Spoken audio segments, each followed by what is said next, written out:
purpose of this project is to identify examples of revolutionary propaganda used in the last roughly 250 years. Then I want to identify techniques used by these examples of propaganda. The examples don't use the same techniques across the board, but they do share a few similarities. And finally, I want to identify the same type of propaganda that still might be in use today, especially during the last two presidential campaigns. Now, some of you may have an idea what I mean when I say revolutionary propaganda. Defining the term, revolutionary propaganda is a type of propaganda made in response to certain conditions that the mass public are subject to.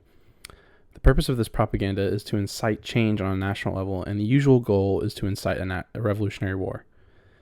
That's why you don't see the civil rights movement mentioned here or anywhere out throughout the project, as stuff like that wasn't really done to start a war, though it did create some change. Here we'll see some examples of the type of revolutionary propaganda that I mean. Starting with the most recognized use of this type of propaganda, the American Revolution.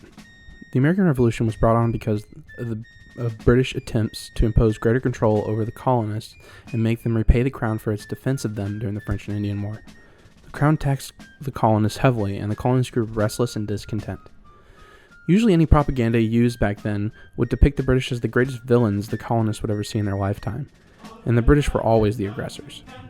Besides print, songs were often used as a form of revolutionary propaganda as well. Dr. Rogers, historian and authority on the revolutionary period, indicates revolutionary songs had varied roles: instruments of popular enlightenment, morale builders, and weapons of psychological warfare. The song Yankee Doodle is likely the most famous example of this. Next is the Communist Revolution of Russia, known as the Bolshevik Revolution. The Bolsheviks were a group of Marxist rebels in Russia during the early 20th century. Growing unrest due to the economic downturn of Russia after World War I caused the Bolsheviks to gain most of the public's favor. Vladimir Lenin led the Bolsheviks in overthrowing the Tsar and the ruling class, creating a communist nation that would favor the working class. The kind of media produced for the revolution was very centered on Lenin himself and the working class. It placed a lot of responsibility on the common people, with posters saying things like, only you can seize the means of production, or you have nothing to lose but your chains. On a far more sinister note, the Nazi Party utilized the same kind of propaganda when they overthrew the Kaiser and the Weimar Republic in the early 1930s. Much of Germany's circumstances were very similar to Russia, as they had met an incredible economic downturn after the First World War. The German people faced massive inflation, historically referred to as hyperinflation, and it would take multiple wheelbarrows full of money to pay for just a single loaf of bread.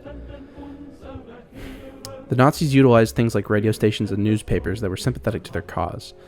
They would spread images like the one pictured into the newspapers in order to incite change. Unlike the Russians, however, the Nazis sought enemies to demonize and blame for their circumstances. After they overthrew the Kaiser, they focused on minority groups like Jews and Gypsies.